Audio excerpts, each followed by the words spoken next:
Big Brother, mainstream media, government cover-ups. You want answers? Well, so does he.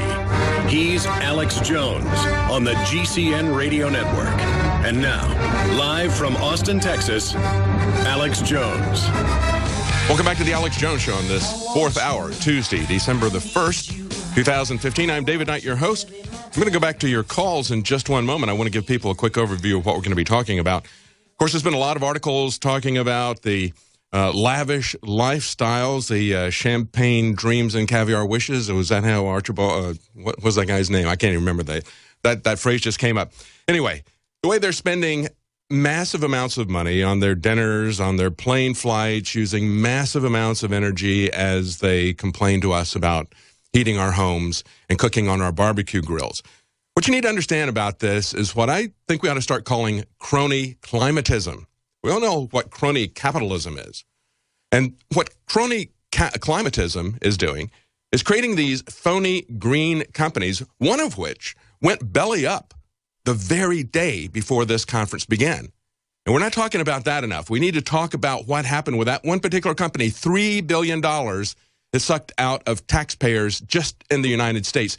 And you need to understand that in addition to global governance that they're trying to establish, creating an enforcement mechanism, and of course, there's two options on the plate here, as we've seen from the early draft releases of this climate summit that's going on in Paris.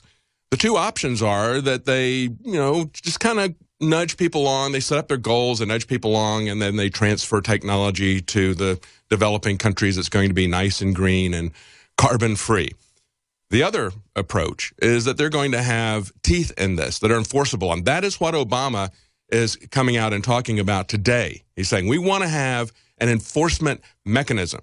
Well, if you're going to have an enforcement mechanism, you're going to have an international bureaucracy, an international governance that is going to go along with that international taxation to make this all work, because that's the way they're going to operate this. But either way, in either of these options, there's a massive transfer of technology and money that goes with it, because it's all got to be paid for by somebody. That's all going to be a massive transfer of technology and money from developed countries to undeveloped countries. So we're going to have our industry shut down. We're going to have our income capabilities shut down. Meanwhile, our wealth is simultaneously going to be transferred to other countries at the same time. And it's all going to be filtered through the sticky hands of the same group of crony capitalists that are always there.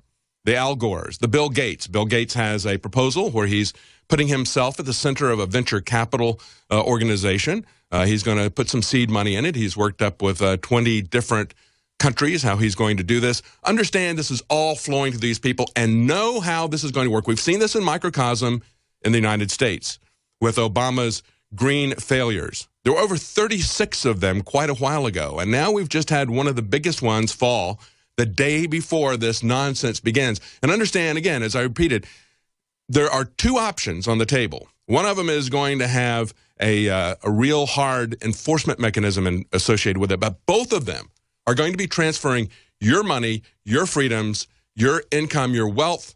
They're going to be transferring that to other countries. India is not happy about it. They're calling it carbon imperialism. And say, well, we're going to have our future decided by this international body. And yeah, that's right. India and Russia are the only two countries complaining about that. Now, India's complaining about it, saying, we don't think we're getting a fair deal. We're not getting enough money.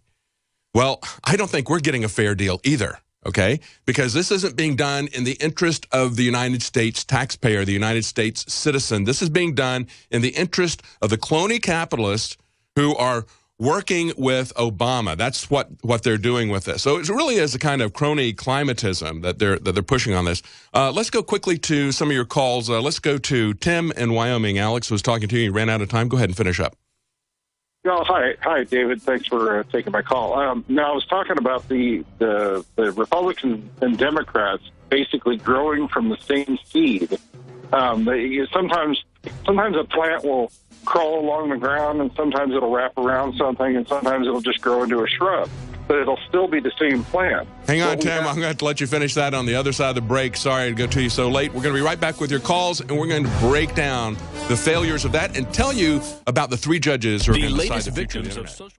Welcome back to the fourth hour of this Alex Jones radio show broadcast on this Tuesday, December the 1st, 2015. I'm David Knight, your host. We're going to go right back to the callers here in just a moment. Before I do, I want to let you know about some of the specials we have at the InfoWars store. We got a free ebook. All you have to do is sign up to the newsletter. The newsletter, if you sign up to it, you'll get a lot of free content, including other specials that are coming out. You'll be the first ones to know. But right now we have a free ebook, Keys to Survival. We've assembled the collective knowledge of experts in the field of finance, survival, health, and more, bringing you exclusive information on how to prepare for potential disasters. Again, you can get that free ebook. It's just signing up to the newsletter. We also have a new product, InfoWars Premium Power Pack, just recently announced. It is selling at a price of $119.95, so just under $120. Others charge $150 or more for equivalent functionality. This is a very small power pack that you can use to power your phones, to power all kinds of devices for a very long time. It's so much power, you can jump your car with it, and it comes with jumper cables included in the bug-out bag. And one last thing, we've got a special that ends tonight, 25% off Super Male and Super Female Vitality. Again, all of this is available with free shipping. You can find that all at InfoWarsStore.com. Let's go back to Tim in Wyoming. Tim, we've tried to give you couple of different, we've run out of time two times before this when you tried to make your point. Go ahead. Oh, thank you. Now, the comment I was making was basically that when we see the two parties that look somewhat different from one another, we just have to realize, okay, ivy will grow along the ground. Sometimes it'll wrap around a fence. Sometimes it'll go all the way up a tree and strangle the tree. But it's the same plant. Basically, that's what I think of the two parties as, or two supposed two parties, which are really one party just joined at the hip, if you will, or two halves of one brain. Yeah, we have a single party in Washington. We really do. And the reality of it is that you can look, and at the bottom, you can see people who are not involved in the leadership of the two parties. You can see them surfacing occasionally, the Ron Pauls, the Dennis Kucinich. We just had a Democrat representative, a female from Hawaii, I can't recall her name, and she was pushing back against this war on Syria and say, we see what you're doing here. We understand that you're running this. We understand you're funding it, and we want you to stop this. I mean, she's speaking truth to power. That will happen in Congress occasionally. We've got Walter Jones, a good example, on the Republican side. But for the most part, when you look at the people at the top, they're all working towards the same agenda.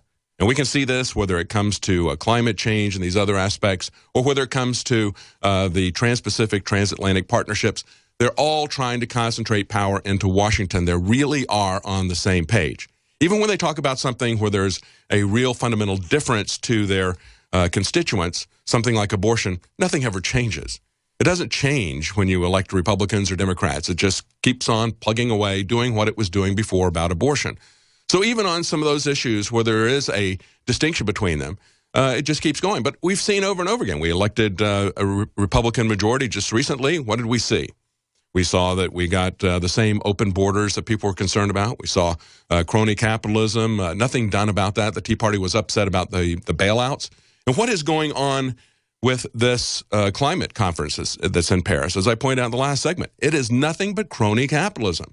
They're going to fund a massive transfer of wealth and technology to developing countries, and it's all going to be funneled through these preferred individuals like Bill Gates, like George Soros, like we've seen in the past. That's precisely what's going to happen, and we've seen them failing left and right in the U.S. They can't even get started unless they get massive subsidies from the government, and it doesn't go anywhere. So, yeah, there is a single party, and the reason why we see that single party, of course, Tim, is because they're both being funded and supported by the same crony capitalists at the top who want a global governance. That's precisely what this is all about. The same people who negotiate these trade deals, these so-called trade deals, they do it in secret, and they won't let the elected representatives see it at all. And we didn't see the agreement until after a month after it was passed, and then they give us this massive agreement. As we pointed out many times, it was, I think it was 4 times the collected works of J.R.R. Tolkien, 4 times the size of Shakespeare. I think it was 3 or 4 times the size of the King James Bible. It's a massive legal document. You can't pour through that thing in the amount of time they're going to have to vote on it. I think it's going to come up for a quick vote during the holiday season when nobody's looking. They're going to ram this thing through just like they do other legislation of its type, things like the Federal Reserve Act that they did a little over 100 years ago, did that the same way. So that's what we're going to see. It's these people who are truly running the government. And if you have any question about it, then you have to ask yourself, how could they gag and bind the hands and the mouths of our congressional representatives about this, telling them they could take a peek at it, but they couldn't talk about it. The only one who had the courage to do that was Senator Sessions, and good for him, and nobody listened to him, quite frankly, unfortunately. Thank you, Tim. Let's go to someone who's on the phone from Africa. Patriot in Africa. Go ahead. Hey, David. Yeah, calling in from Zambia here. And my country is up to 14-hour power cuts daily. So globalization is really giving us a nice little treat here. And you were mentioning Bill Gates before, and he's always in the media every couple of months shooting his mouth off about how he's afraid of a plague, or when we know that they have bioweapons, which they just can't wait to release on us. And I want to get your thoughts on that. Yes, yes. Well, you know, when we saw the outbreak of Ebola, that happened around Sierra Leone. The Sierra Leone government believed that and shut it down and told the people to leave. It was the Tuskegee Institute that was there in Sierra Leone. They said, you either let this out by careless handling or you deliberately did this as an experiment. That's where it started. We had John Rappaport talked about that when it happened. At the same time, they said, oh, no, you know, we're professionals. We would never let this thing slip out. What did we see? A few months later, we saw at the National Primate Center here in America, in Louisiana, right there with Tulane University running that again. Same university, same people who were involved in the Tuskegee experiments, withholding treatment from black people who had syphilis, letting that go for decades, showing absolutely no regard whatsoever, no more regard for human life than we saw in the Nazi concentration camps from Joseph Mengele.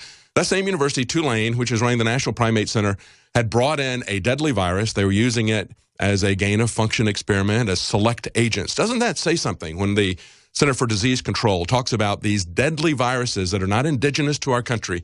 They talk about them as select agents, and they bring them in for gain-of-function experiments. What they're doing is they're making them more deadly. Once you contract it, you have a higher chance of dying, and they make it more easily transmissible. So they're doing these experiments, and this escaped from a biosafety level 3 lab and got into the wild. And this particular bacteria is Burkholderia pseudomallei. This lives in the soil. It spreads in the soil. So they've done that to our country here as well, Patriot in Africa, that we've seen that same sort of thing. And we know what they're doing. You're talking about, did you say 14 power brownouts that you're having a day? Yeah, 14 hours daily. Wow, that's amazing. 14 hours daily. Yeah. Wow, and see, that's the whole issue. They're telling us that this is all being done out of compassion for the poor. I'm going to have someone on tomorrow who is going to take a very different tack than the Pope has taken. The Pope says, well, we have a moral case that we need to essentially shut down power, that we need to transfer technology and material to the developing countries.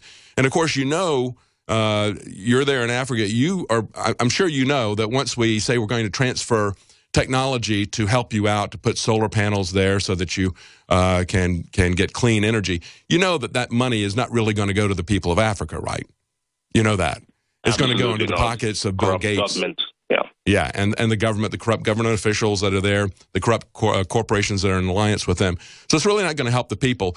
And we're going to talk to someone tomorrow who's going to say, you know, really the moral case is that we need to help people. We need to help them build their economies. And we don't have to make a choice between power that is readily available and cheap and power that is dirty. You know, that's not the you know, we don't have to have a polluting industry in order to have industry. That's the false dichotomy that they're offering you. We have ways to make coal burn very cleanly. But, of course, you know, we can't talk about that. We can't talk about recapturing that. And so what they're trying to do is they're imposing austerity and starvation on Africa, but they're also going to be doing it to the first world nations because they're going to be taking away our wealth, our income capability, our production capability in the name of helping other people, but it isn't going to go to the other people. It's going to go to the people in between. It's going to go to the crony capitalists. It's going to go to the government officials. Was there anything else you'd like to say, Patriot in Africa? No, I agree with all of that. UN Agenda 21 is just horrible. Yes, and this whole thing is a UN agenda, and you can see that. Thank you so much for talking to us. You can see that in the logo, and I sent a logo to you guys. If we take a look at the COP21 logo, you look at it, it looks kind of like a copyright symbol to me when I first saw it. And it looked like it's all done in blue, the UN blue. There it is on the screen for those of you watching. Of course, you can see the UN laurel leaves around the outside, so we know it's a UN thing. We know that's the clue from those laurel leaves as well as the color. And then they've got the CC there. So is that are they copywriting technology there for us? Some other people point out the similarity to the Comedy Channel. Unfortunately, it basically looks just like that, except that they reversed the outside C, and then they put Comedy Central. They put the other one upside down. I wish it was a joke. The stuff that they're telling us that we hear from Prince Charles and others telling us that terrorism is directly caused by this. Prince Charles actually was saying that the conflict in Syria began as a drought in Syria. No, it didn't. It began with the United States and Britain and other NATO countries arming the rebels that they brought in to overthrow the Syrian government. Stay with us. We'll be right back with your calls. Welcome back to the Alex Jones Radio Show. I'm David Knight, your host. We're going to go to Justice in Canada in just a moment. We'll talk about the UN court that they're setting up. And, of course, that is something that's been proposed by John Schellenhuber. He's the German climatologist, climate scientist. And I use the term scientist loosely because, you know what? Science is about opening and questioning the data. It's about skepticism fundamentally. And I don't like to see this argument from authority. I talked about that last night. We've seen this science presented to us, and we're told that we have to accept it because the vast majority of scientists have accepted this. The vast majority of scientists are just listening to other scientists and saying, yeah, that sounds plausible to me. We've had a lot of scientists who, once they look into the data, have said this isn't true. As a matter of fact, Mark Morano of Climate, Climate Depot.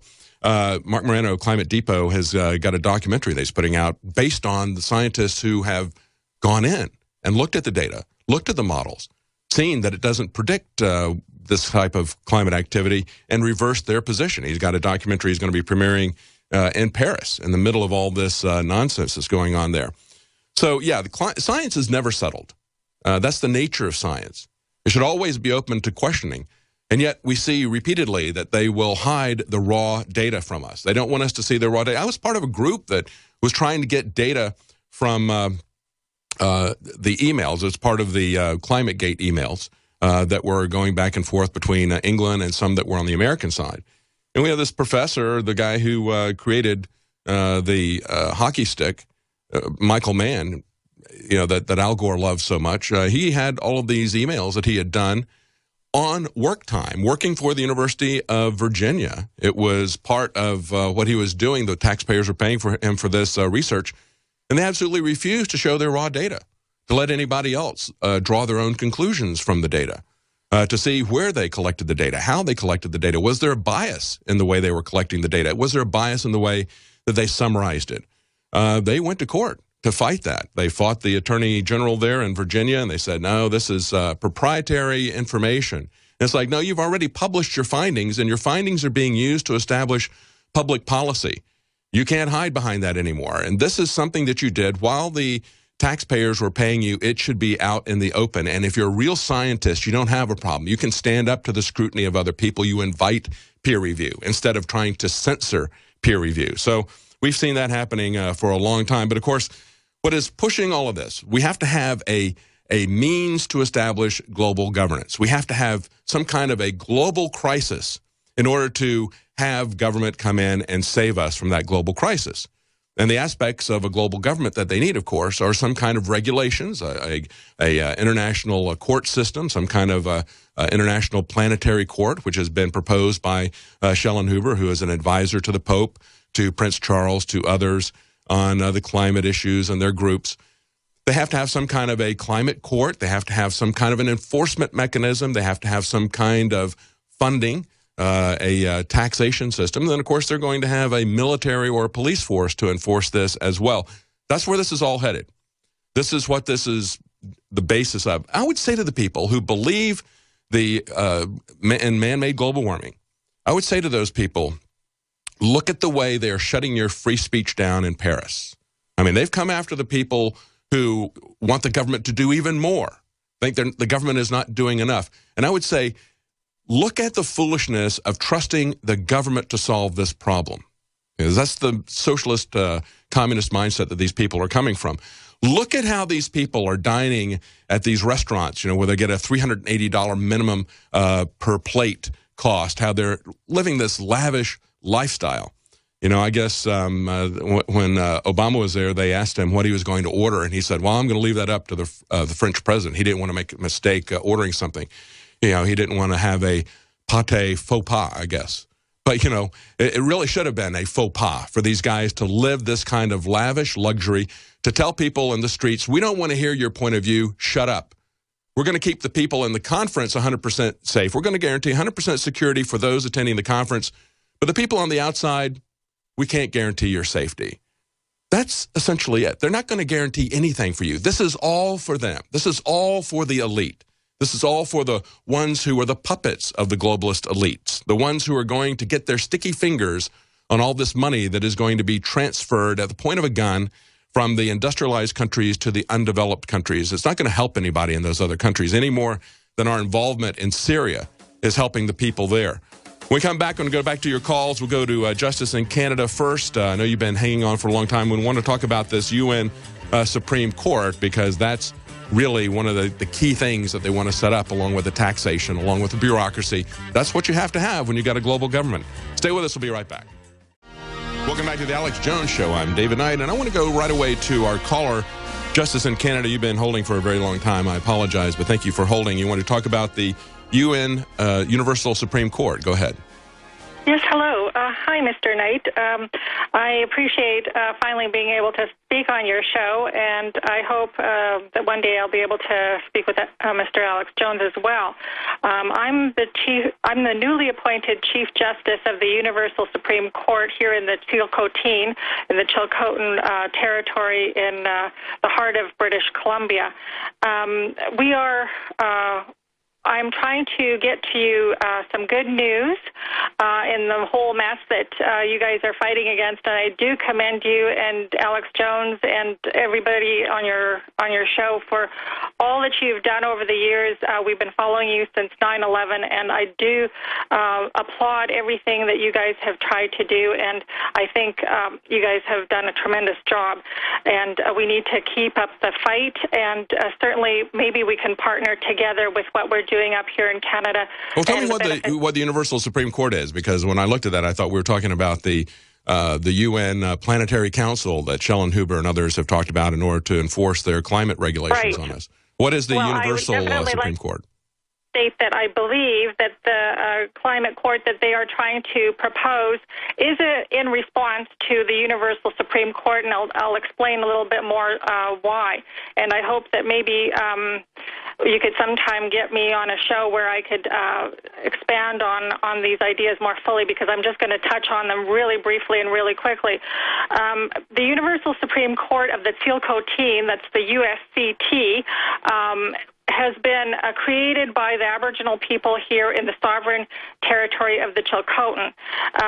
The Supreme Court of Canada last year in 2014 had come out and admitted that the Chilcotin people have been a sovereign nation and have never signed a treaty with Canada, and therefore the territory here has always been sovereign.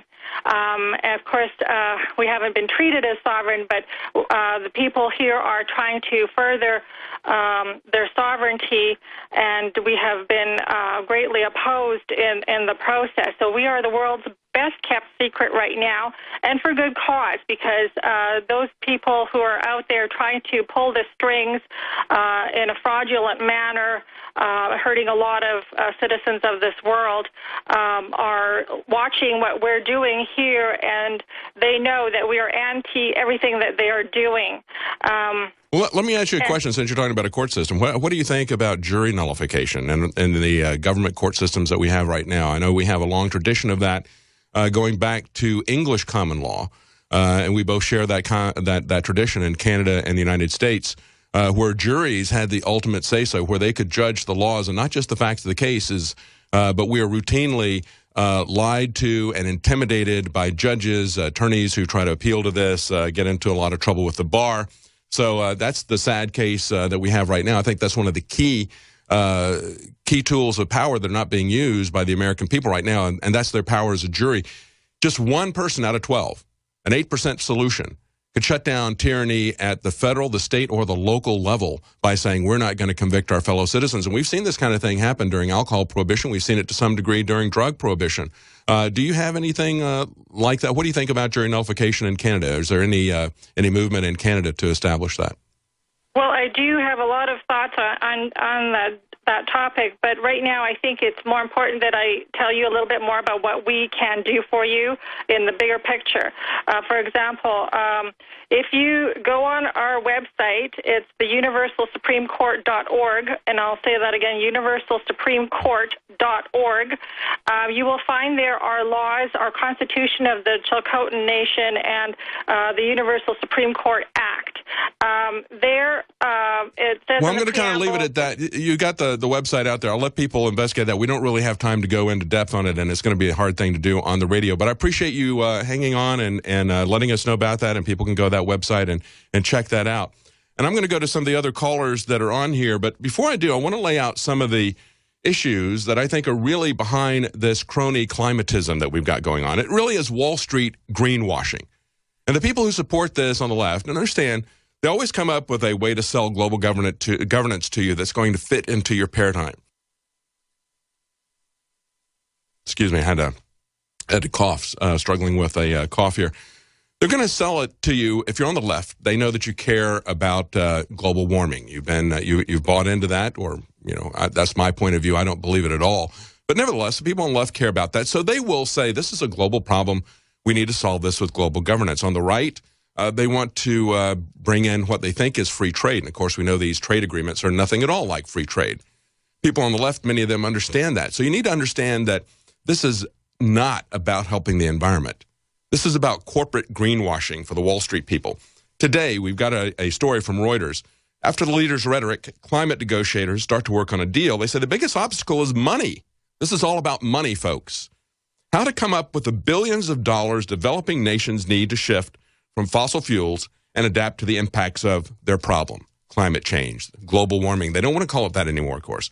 They say it's a lack of commitment. This is a Chinese delegate says, unfortunately, there's a lack of commitment by the rich countries to make deep cuts and to help developing nations with new finance to tackle global warming. In other words, cut your standard of living, cut your production, cut everything, cut your income, and then transfer your wealth to us, okay? But it's not even to the poor people who need it. It's going to go to the intermediaries.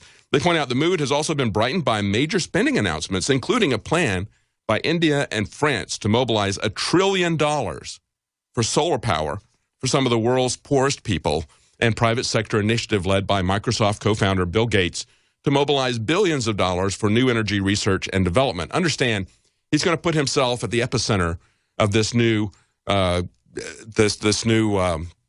venture capital fund. He's going to get first pass at these different things that come out, and he's going to make himself even richer. They say Republicans have signaled that they're going to oppose authorizing the billions of dollars that Obama has pledged to help developing nations adapt to climate change. In other words, to hand over to carbon billionaires like Al Gore and Bill Gates. Now, they say the current goal is $100 billion per year. Let me repeat that, $100 billion per year by 2020 to help them to get cheap energy sources, cheap and clean energy sources. And today we saw this plan that Bill Gates is coming out. Again, this was actually yesterday he unveiled plans by an international coalition to invest billions of dollars in clean energy. 20 countries are involved in this. The United States is one of those. And the countries have pledged to double their investment in low or no carbon energy research. They said during the summer, Bill Gates said that he would invest about $1 billion over the next 5 years. This is not altruism, folks. This is buying his way into the controlling mechanism of this. Well, what could possibly go wrong? Well, we're going to talk about what has gone wrong. But what could go wrong with this agreement? They're pointing out that India and Russia may be ready to throw a monkey wrench into the machinery of this global consensus, because that's what they really want. They want a consensus. This is an article from WND. It's Patrick Wood, an economist and an author they talked to. He says, we've already seen India calling the U.S. a carbon imperialist. We're one of the carbon bigots of the world. How dare we? Obama tried to tell India how to run its affairs. And of course, they're absolutely right. That is what's going on. But see, Obama is doing it to us as well. It's not the United States is a carbon imperialist. It's that this small group of elite capitalists and their hand-picked puppets in places like high places like Obama, they are the ones who are the carbon imperialists. And what's the deal about imperialism? Of course, India knows about imperialism. That's when you presumably have your own government. You know, all the way through the bureaucracy of India was all populated with people that were native, all except at the very top. At the very top, they had a few British people controlling it. But all the rest of the way down, this massive bureaucracy that the British created when they controlled India, all the rest of it was populated with Indians to make it appear as if it was a local government. But it wasn't. It was an imperial government. When you got a few people at the top dictating to other people what they're going to be able to do, their standard of living that they're going to be able to have, forcing austerity on them so they can get even richer, that is imperialism. And that's being done not only to India, but it's going to be done to the United States, even though we are the ones pushing the hardest for it because we are the ones who've been taken over the most by the crony capitalists. Russia is also pushing back on this. They say Russia has also said it will not abide by the carbon cuts designed to limit global warming to, and again, this 2 degrees centigrade increase that they're talking about. Again, that comes from Schellenhuber, the guy at the epicenter of all of this stuff, talking about this 2 degrees that we can't move one way or the other. They have absolutely no basis for any of their models. When they have predicted how we would see the temperature go up if we saw carbon dioxide emissions go up, carbon dioxide emissions did go up, in fact. Temperatures did not go up. They play games with where they collect it, you know, as well as I do. If you look at the thermometer in your car, we lived outside of the city back in North Carolina. We would see from the small city of Raleigh to where we lived about 30 miles out, we would see a differential typically of 3 to 5 degrees in terms of it being cooler, because where we lived, it was a massive forest that we lived in. I even see it here in Austin. I see a difference in temperature. I live in the exurbs of Austin, and it's not a heavily forested area. But I still see, after I get out of the heat desert of the cities, I see that. So they're very careful about where they put their thermostats. Put them on airport tarmacs. They put them in the middle of cities. If you adjust, where you put your temperature can give you those kinds of differences. Of course, we also see that NASA is talking about contradictory information. Sometimes they'll come out and say the polar ice caps are melting. But, you know, we had in February, they said the polar ice caps are bigger than they've been. We've seen 6 years of growth. We just had another report talking about how they were at record depth, even though they had a larger amount of snow melting on one side of Antarctica. The snow accumulation, not the snow accumulation, but the ice accumulation was much greater in the other parts of Antarctica. The environmentalists then came back and said, oh, you're talking about snow accumulation. I said, no, there hasn't been any snow. It's actually increasing ice. So we get this back and forth. Even NASA can't decide, because in between those two reports talking about how much it had grown in 6 years and then talking about the record net increase that they've had, there was one saying, oh, it's shrinking. All coming from the same government agency. So the science is not settled. The models do not predict what they said they were going to do. As a matter of fact, the models, for the most part, are untestable. They're talking and theorizing about things that are going to happen 50 years, 100 years, 1,000 years in the future. There is no way to do this, so they appeal to their raw basis of authority. But going on with what's happening with the crony capitalism, they say in the case of Obama, we already know what he's going to do. He's already laid it out. He's looking to use the Clean Air Act. He's going to rewrite it. He's going to implement it. He's going to implement these policies using the EPA, using the Clean Air Act, using his executive authority. So we know it's going to be rammed down our throats, but they need a consensus, and they need to come up with something and how they're going to transfer this to other people. And that's where the crony climatism comes in. And I want you to remember, most people remember Solyndra. That was talked about a lot. That happened a few years ago. But the night before this climate change summit came up, Obama had been pouring money into a company from Spain called Abnegoa SA, and I'm not sure if I'm pronouncing that correctly. We need to look that up, because we need to make that a household word. But it's a Spanish company, Abnagawa SA received $3 billion in administration sustainable energy loans and money from the Export-Import Bank in the form of loan guarantees. So they announced that they'd started bankruptcy proceedings the night or the day before this conference began. And this is a huge amount that is going to be involved in this. What they were going to do, they were going to build 4 power plants in California and Arizona that were solar power plants. And they are now going to renege on some of that, I assume. Some of that has gone online. The plants that are online are only putting out half of what they said they were going to do. Sounds very much like things that we've seen before with these other green companies that Obama has been funding. If we go back and look at April, we saw that the Obama clean energy loans were leaving taxpayers $2.2 billion in the hole. That was the Washington Times report back in April. Now, that was $2.2 billion in April collectively, okay? And they were saying that, well, some people have put it at $4 billion, but then they're playing games with it, getting it down to $2 billion. Whatever. We've now seen another $3 billion just with a single company that is going bankrupt, this Spanish company. So it's growing that quickly. There was a list back in 2012, 3 years ago. There had been 36 taxpayer-funded green energy failures. And, of course, one of those was Solyndra. That was a $500 million. And everybody was talking about Solyndra as a great example of this kind of crony capitalism. And these figures, again, do not include any state, local, or federal tax credit subsidies. This is just some of the other federal loan guarantees that were part of this. So that was back in 2012. There have been 36 green energy failures at that point in time. And they just keep failing. Nevertheless, we see this report that green energy sees a secure future from Obama's climate plan. So in spite of 36 countries failing 3 years ago, and even more now, in spite of one that's $3 billion failing the day before the climate summit, we now see that nothing is going to change, of course. Obama is going to stick the course. He is going to continue to subsidize these people. They talk about how solar and wind energy in the United States is likely to have a secure future thanks to President Barack Obama's plan to cut carbon emissions by forcing utilities to use renewable resources. So their hands are tied. They've legislated and said, you're going to produce X amount of electricity from renewable resources, and so then it really doesn't matter how much it costs.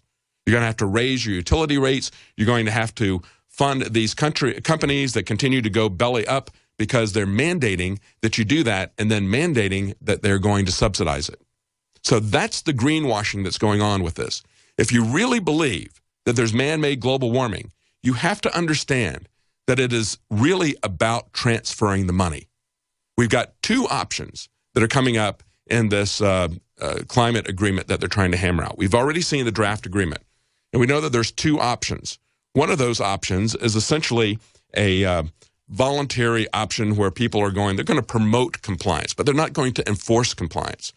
Now, Obama has said, and the Obama White House has made no secret in the past of talking about how they needed to make this agreement legally binding, how they needed to have an enforcement mechanism. Now Obama is saying the same thing himself, saying it personally. So they're escalating this to a level that they've never done before. And I want to tell you, and I've talked about this on the nightly news, out of these 2 options, one of them, which is promoting it, doing it voluntarily, that doesn't get nearly the kind of detail as option 2, which is an international tribunal of climate justice. It addresses cases of noncompliance of all commitments by the developing countries, and it produces a list of consequences. Who's going to enforce these consequences? If you're going to have an international group that is going to be above the sovereignty of these individual nations, that is going to enforce compliance, you are talking about a world government. And as I pointed out before, when you look at option 1, which is just kind of, well, let's just kind of promote it, they don't have the details down. They don't know how many delegates they're going to have with this. But when you look at option 2, the hammer mechanism, they know precisely that they're going to have 12 members. Half of them are going to be from developing countries. Half of them are going to be from non-developing countries. Stay with us when we come back. We're going to go to your calls. We'll be right back. Welcome back to the Alex Jones Show. I'm David Knight, your host. I want to go back to our callers. Before I do, real quickly, I just want to let you know about specials that we have at the InfoWarsLife.com and the InfoWarsStore.com. We have the new product that Alex has been talking about, the Premium Power Pack. Others charge $150 for power packs that have lesser specifications. This will not only charge your electronic devices, but it will even be able to jump-start your car with the included jumper cables. That's available for $120. We have free shipping available at the store. We have a free ebook, Keys to Survival. All you have to do is sign up to the newsletter to get that free ebook. And we have a 25% off special on Super Male, Super Female Vitality that ends tonight at midnight. And again, free shipping on everything at the store. I want to go back to our callers in just a moment. Before I do, I was just handed an article by Matt here in production talking about what needs to be ironed out in this agreement. And, of course, many of the people like The Atlantic who believe that there really is a man-made global warming problem that needs to be solved are looking at this and saying, you know, there's a possibility that they won't even reach a global temperature target, that they won't even set that target. And it's like, well, you know what? That's a real possibility. And I hope it is, because I don't think a few politicians should be sitting around and setting the global thermostat. Who are they to determine whether the temperature needs to be hotter or warmer? Of course, we know that they have the capability to do that, and not by controlling emissions. We know that they have the geoengineering capability to do that. We know they've been messing around with geoengineering for quite a while. You can take a look at the Sky Alert app. That's where people will phone in places where there is a cloud covering because of chemtrails that they're spraying in that area. And you can see in those areas, they correlated that to a rise in the temperatures over those areas. Again, you can make it look as if the climate is doing something, or you can actually manipulate the climate. When they have the geoengineering conference that they had in August of 2014, there were several papers saying, this is crazy, all this talk about setting a thermostat globally. Who are we to do that? We don't have the wisdom to do that, even though we do have the mechanism to do that. And they always talk about it as if it's not something that they're doing. We've been covering that for quite a long time. But it is just I think people on the left who even understand, who believe, I should say, that this is something that needs to be done, even they understand that this is really going to be nothing but greenwashing. Hopefully they won't come up with some kind of an enforcement mechanism that's global. Hopefully they will just come up with some good commitments that they have to each other, make each other feel good about it. But I'll tell you one thing that is going to happen, because it is already happening. They're going to be pouring massive amounts of money. All they really want to do is get the okay from their governments to transfer money to these greenwashing tech giants, as we see Bill Gates getting his finger in the pie. Let's go real quickly to Chad in South Carolina. You wanted to talk about ISIS, defunding ISIS. Go ahead. Hey, Mr. Knight. Yeah, I haven't heard that term, to defund ISIS. Have you heard it? I haven't heard them say that they want to do that. No. We really know that they are funding ISIS, aren't they? Yes, like I heard defund Planned Parenthood, but I haven't heard anyone say we need to defund ISIS. And also, it sounds like this is Solyndra 2.0, basically. Yeah, exactly. And did Solyndra get bailed out?